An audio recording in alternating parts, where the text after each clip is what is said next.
Faith Book, the Book of Faith, the Word of God, the Bible. Magandang gabi po sa ating lahat. Muli na naman ay sama-sama tayo upang muling mag-aral ng salita ng ating Panginoon. Ngayong gabing ito po ay ang ating pong batayang talata o ating pag-aaralan ay matatagpuan natin sa 2 Timoteo, Kabanatang 3, talatang 1 hanggang 5. 2 Timothy 3 verses 1 to 5. Ito pong ating mababasa. Dapat mong malaman na sa mga huling araw ay darating ang mga panahon ng kaguluhan, sapagkat ang mga tao ay magiging maibigin sa sarili, maibigin sa salapi, palalo, mapagmataas, mapagsamantala, suwail sa magulang, walang utang na loob at lapastangan sa Diyos. Sila ay magiging walang magmamahal sa kapwa, walang habag, mapanirang puri, walang pagpipigil sa sarili, marahas, at walang pagpapahalaga sa mabuti. Sila'y magiging mga taksil, padalos-dalos, mayayabang, maibigin sa kalayawan sa halip na maibigin sa Diyos. Sila'y may anyo ng pagiging makadiyos, ngunit hindi naman nakikita ang kapangyarihan nito sa kanilang pamumuhay.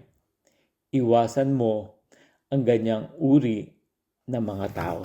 Tayo po manalangin. Aming Diyos, salamat po sa gabi na to na muli nyo kami pinagsama-sama, pinagtipon-tipon upang minsan pa ay pag-aralan ang iyong salita. At nawa ang iyong salita ay tumimo sa aming mga puso upang hindi lamang namin malaman, kundi amin ding maisagawa sang-ayon sa hinihingi nito. Samahan niyo po kami sa pangalan ni Jesus. Amen. Ito po ay sulat ni Pablo kay Timoteo tungkol sa mga darating na mga kaganapan sa mga huling panahon, sa mga huling araw.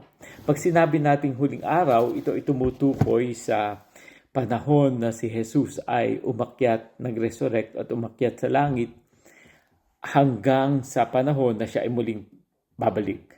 So, ibig sabihin, ang panahon po natin ngayon ay nasa huling araw. Ito ang panahon na tayo ay nasa huling araw.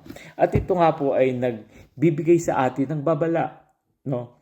At ang inisa-isa rito, yung mga katangian, characteristics ng mga tao na hindi natin dapat pakisamahan. Okay. Sabi rito, yung mga taong maibigin sa sarili, sa salapi, palalo, mapagmataas, mapagsamantala, suwail, lahat ng mga maiisip natin ng mga hindi kaaya-ayang bagay na dapat taglayin ng isang tao o lalo na ng Kristiyano ay makikita natin dito, no, na hindi na dapat nakikita sa kanya. Sino ang mga tao na tinutukoy dito? Ito ba yung mga tao na walang pagkakilala sa Diyos? Ito ba yung mga tao na mga unbelievers? Ito yung ba yung mga tao na nagsasabi o hindi natin matatagpuan sa simbahan o sa mga iglesia o mga hindi lantaran na nagtatakwil sa Diyos.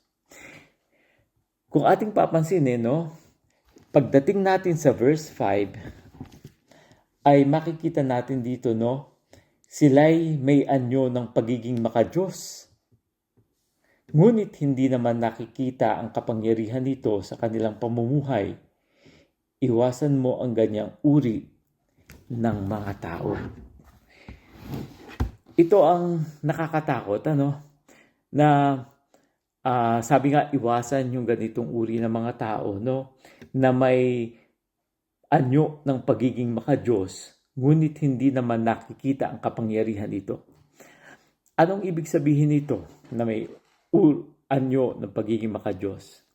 Sa kanilang internal na kalagayan alam nila yung kanilang pagiging pagkukunwari, no? Well, isang usapin kung ito'y alam talaga o yung sila ay nandaraya, kung alam talaga nila na sila ay nandadaya o sila mismo ay nadadaya. Yun ang pinakadelikado, no? Pero una pa lang pansinin natin dito, no? Ang lahat ng katangiang ito ay matatagpuan din natin pala sa mga tao na may anyo ng pagiging makadiyos, ngunit hindi naman nakikita ang kapangyarihan nito sa kanilang pamumuhay. At malalantad, lalabas at lalabas sa kanilang pamumuhay ng pag-uugali yung kanilang pagiging maibigin sa sarili, maibigin sa salapi, palalo, mapagmataas, mapagsamantala, etc. etc. Anong ibig sabihin nito? Posible, hindi natin nakikita sa ating mga kapwa. Nagpo-profess sila na sila ay Kristiyano. Pero deep inside, alam nila yung kanilang pag-ibig sa salapi, pag-ibig sa sarili, higit sa hinihinging pagtalikod sa sarili. Binanggit ko kanina, no, na mas delikado rito ay yung atin mismong hindi natin alam mismo na tayo ay self-deceived. Akala natin tayo ay namumuhay ng pagiging makadiyos. Pero sa ating sarili pala, alam natin na tayo ay namumuhay para sa ating sarili at para pasayahin yung ating sarili. Ang paalala dito, no, ni Pablo ay higit para ating ikondena yung ating kapwa, kundi mas higit na suriin natin yung ating sarili na hindi natin matagpuan yung ating sarili na sa ganitong kalagayan. Na hindi natin alam na tayo pala ay pwedeng maging self-deceived. Paano?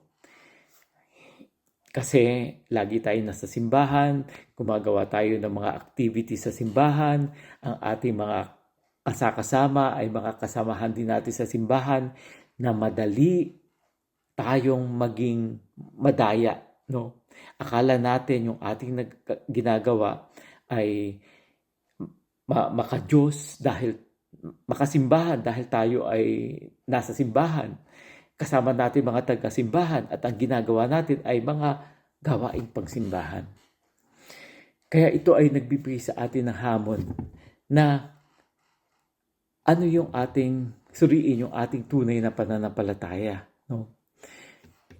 Tayo ba ay totoo ang ating pananampalataya sa ating Diyos na ito ay merong sa substansya na yung ating pananampalataya ay may power, no, para ma-transform ang ating pamumuhay, no? Hindi lamang yung anyo, hindi lamang yung form, no? Hindi lamang yung anyo na tayo ay makadiyos, kundi makita man tayo sa labas o sa loob o sa ating sariling pagtatapat, alam natin na tayo ay totoo. At walang, kung magre-reflect tayo sa sarili at kakausapin natin yung sarili natin, alam natin at makukumpronta natin yung ating sarili na alam natin na tayo ay hindi lamang sa anyo ng pagiging makadiyos, kundi maging sa substansya ay alam natin. So higit sa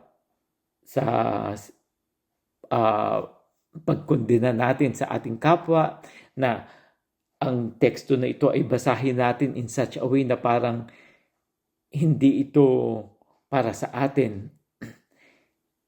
Basahin natin ito upang suriin natin bigyan natin ng pagkakataon ating sarili upang masuri natin kung tayo nga ba ay hindi bumabagsak sa ganitong kalagayan.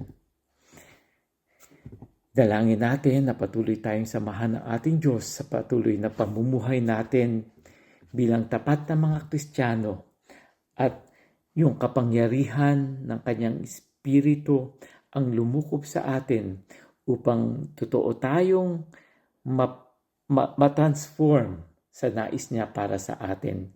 Hindi tayo ang babago sa ating sarili dahil wala tayong kapangyarihan diyan. Ang Diyos lamang ang may kapangyarihan. Kaya nga ang lagi nating panalangin, samantalang sinusuri natin yung ating mga sarili, ay patuloy tayong baguhin ng ating Diyos sa mga bagay na hindi natin kaya sa ating sarili, na sa ating mga kahinaan, siya ang ating maging kalakasan upang sa gayon ay makapamuhay tayo ng tunay sa ating pagiging maka-Diyos, hindi lamang sa anyo, kundi sa esensya, sa substansya, sa kapangyarihan na hinihingi ng isang binagong buhay bilang mga Kristiyano at kanyang mga anak. Sa pangalan ng Ama, ng Anak at ng Espiritu Santo. Amen.